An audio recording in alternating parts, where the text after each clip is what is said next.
Merci de votre fidélité à Télésud et bienvenue dans cette édition de l'entretien du jour. Nous allons beaucoup parler de foot. Si vous aimez le foot et les footballeurs, restez en notre compagnie. Je suis avec Serge Akakpo, qui est international de football togolais. Bonjour Serge. Bonjour. C'est un plaisir de vous avoir sur le plateau. C'est un plaisir pour moi aussi. Vous avez probablement suivi la fin du championnat de France avec ce duel à distance que se livraient Paris et Montpellier et qui a été donné par votre club de formation.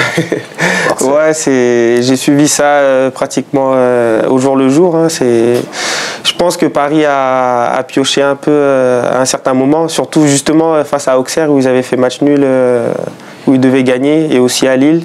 Et après, je pense qu'ils doivent apprendre de leurs leçons. Bon, maintenant, la saison prochaine, je pense qu'ils sauront comment négocier ce genre de match. Mais Montpellier a été plus régulier, je pense, toute la saison.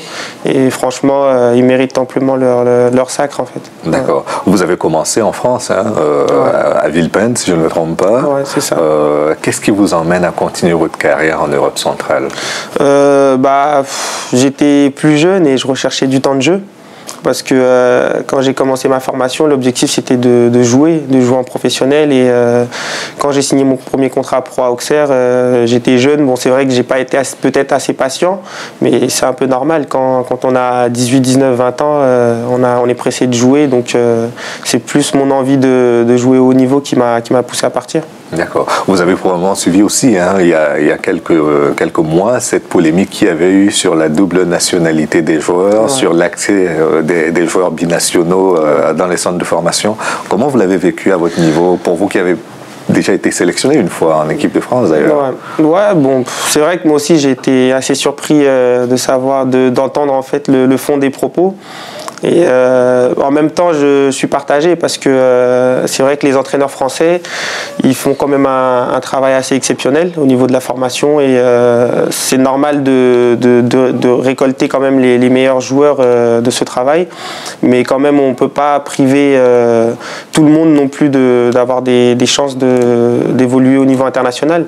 Donc l'équipe de France, bon là, en l'occurrence pour l'Euro, ils ont besoin de 23 joueurs. Il y a peut-être une cinquantaine ou 75 joueurs qui sont sélectionnables. Donc il faut quand même laisser la chance aux autres de pouvoir évoluer quand même dans d'autres pays s'ils le peuvent, quoi. Donc j'étais partagé, on va dire. D'accord. Ouais. Et maintenant, comment est-ce que vous envisagez votre carrière? Vous êtes international maintenant, ouais. Vous n'êtes plus un joueur simplement de première ou de seconde ligue, vous êtes un international. Ouais. Et comment vous envisagez la suite de votre carrière? Pour l'instant, sereinement. Bon, là, on vient de finir le championnat avec Zilina, mon club. Donc, on a fait le doublé Coupe Championnat. Donc, félicitations. Merci.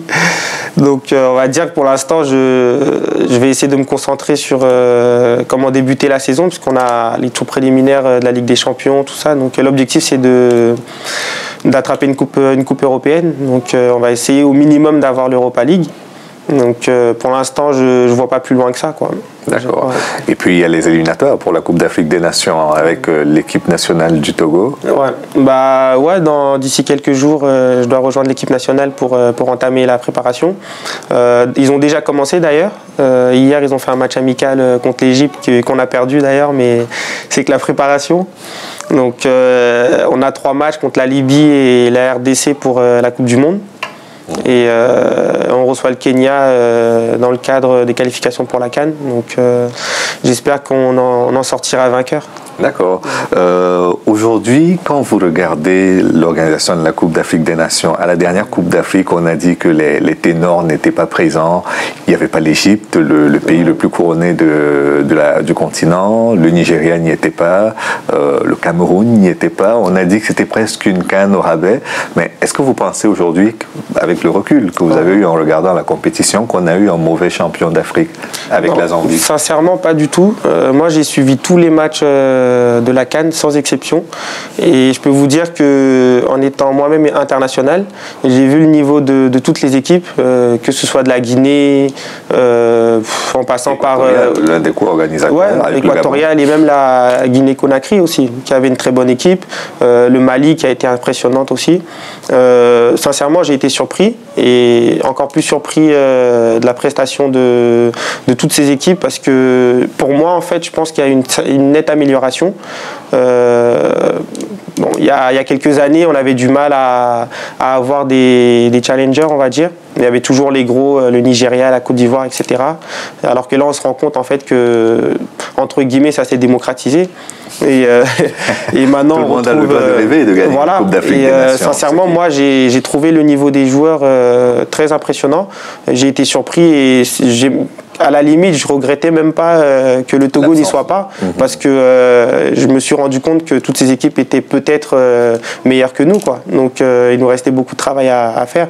Et la Zambie, j'étais pas du tout surpris.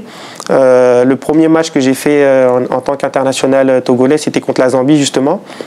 Et ils ont gardé à peu près la même équipe, donc depuis 3 ans maintenant, et le même coach aussi depuis 3 ans. Et à l'époque, déjà, je peux vous assurer que la Zambie avait déjà une bonne équipe. Et au fil des années, ils se sont peaufinés. Donc, c'est un travail qui paye. Donc, je ne suis pas surpris du tout. D'accord. Maintenant, il y a ce changement qu'il y a eu dans le calendrier des Coupes d'Afrique des Nations. C'est désormais les années impaires. Je ne suis pas très bon en football, mais apparemment, c'est les années impaires, ce qui fait qu'il y a davantage de présence, davantage d'organisation. La compétition est plus resserrée dans les délais d'organisation. Vous pensez que c'est une bonne chose pour l'éclosion de nouveaux talents, pour le développement du foot sur le continent? Ouais, en fait, bon, ils ont voulu faire ça pour ne pas chevaucher la Coupe du Monde et la CAN. Et je pense que c'est aussi une bonne chose parce que c'est pas facile de jouer pour 2 compétitions à la fois. Par exemple, là, au mois de juin, on a 2 matchs pour la Coupe du Monde et 1 match pour la CAN. Donc, c'est 2 compétitions complètement différentes et on les aborde pas de la même manière. Donc, bon, là, cette année, c'est un peu serré parce qu'il y a qu'1 an de décalage. Donc, c'est assez difficile. Mais je pense qu'après, ça va se régulariser et ça va aller. Mais je pense que c'est mieux que ce soit comme ça, même pour les championnats européens, pour la plupart des joueurs qui doivent aller jouer. Avec ce décalage-là, quand même, c'est plus facile. Mais pour le rythme de la compétition, pour le physique des joueurs, est-ce que ce ne sera pas éprouvant être tout le temps sollicité à la fois dans son championnat, en Coupe d'Afrique des Nations, et souvent c'est des places de titulaires aussi Oui, c'est vrai. Bon, ça après, c'est par rapport à la date à laquelle se déroule la CAN, mais c'est pas plus éprouvant qu'un joueur, un international français ou italien, puisque c'est aussi une compétition tous les 2 ans. Donc c'est vrai que la CAN quand même c'est plus rapproché. Mais maintenant, bon, c'est vrai que le niveau général des joueurs a largement augmenté. Donc, il faudrait peut-être penser maintenant à la mettre tous les 4 ans. Mais je pense qu'en Afrique, quand même, la CAN apporte une certaine joie. Et le fait que ce soit tous les 2 ans, pour toute l'Afrique, c'est une grande fête. Et pour l'instant, je ne vois pas le mal à ce que ça reste comme ça. D'accord. De l'autre côté, vous avez aussi remarqué qu'il y a désormais un championnat d'Afrique des Nations pour les joueurs amateurs qui sont dans les pays africains, et puis une autre compétition pour tout le monde, les professionnels et les autres. C'est une bonne distinction, selon vous, de faire ce distinguo entre les professionnels et les amateurs? Oui, bon, pour l'instant, comme je dis, je ne pense pas que l'Afrique, au niveau du football, au niveau du sport en général, est assez développée pour stopper tout ça. Au contraire, ça va aider beaucoup de joueurs qui n'avaient pas l'opportunité avant de se montrer, de pouvoir être au devant de la scène et de faire des compétitions internationales tout en étant amateur ou local, quoi. Donc c'est plutôt une bonne chose. D'accord. Et maintenant, pour en revenir à votre expérience personnelle, en France déjà, même si on ne parle pas de racisme, l'intégration des joueurs n'est pas aussi facile que cela. Il faut être soit binational pour ne pas être le joueur en trop par rapport à celui que le club recrute. Mais en Europe centrale ou en Europe de l'Est, ça doit être encore plus difficile. Ouais, c'est encore plus difficile. Et déjà, dans ces championnats, déjà le fait d'être étranger, que ce soit africain ou français, etc., c'est déjà difficile parce que c'est des pays où on n'est pas habitué encore à avoir des étrangers en fait dans la vie de tous les jours. Donc c'est assez difficile de s'adapter. Mais on va dire que le bon côté, c'est que dans le foot, en fait, c'est aussi le bon côté du sport et du foot, c'est qu'on ne fait pas trop de distinctions. Mais c'est comme partout. Maintenant, quand on est étranger, faut bosser un peu plus que les autres. Il faut quand même prouver pourquoi... Le public est convivial ou pas? Parce que souvent, on voit dans certains championnats qu'il y a des cris de singe quand on va jouer en Corse ou dans certains pays. Ça reste assez... C'est quand même des événements isolés. Ça n'arrive pas tous les jours et ça n'arrive pas partout non plus. Donc, ça reste assez isolé. Donc, je pense que... C'est un peu comme tous les problèmes, hein. On ne peut pas tout enlever d'un seul coup. Il y a encore des gens qui en sont là, mais bon, je pense que ça reste quand même assez isolé. Et à chaque fois que ça arrive, je pense qu'il y a une bonne réaction quand même du public sportif, des dirigeants, etc. Et il y a quand même des sanctions, donc il faut que ça continue dans ce sens-là. D'accord. Vous allez prolonger votre contrat en Slovaquie avec votre club puisque mon contrat il est toujours en cours. Ouais, bon, du fait que on a gagné les deux titres. Ouais, les deux titres. Ouais. Pour l'instant, je vais continuer.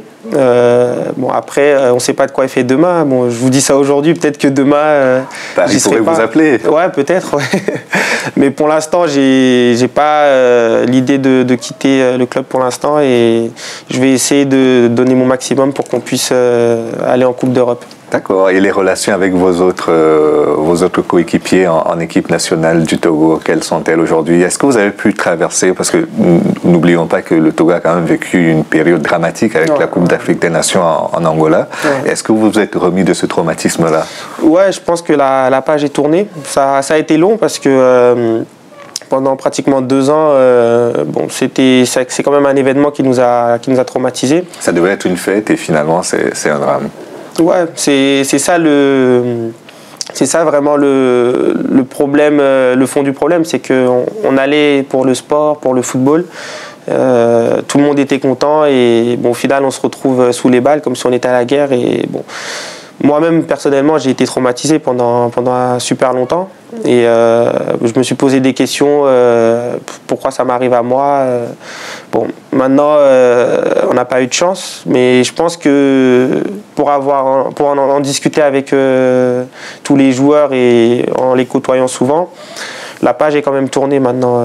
Ça a mis du temps, mais on va dire que c'est derrière nous. D'accord. Ouais. Et aussi bien au niveau des joueurs qu'au niveau de la fédération et des relations avec la CAF, est-ce que le souvenir de cette période douloureuse a servi à faire que cela ne puisse pas se reproduire pour vous? J'espère. Prendre des dispositions pour éviter... J'espère. En tout cas, nous, au niveau des joueurs, on n'attend plus maintenant que la fédération ou la CAF ou le ministère...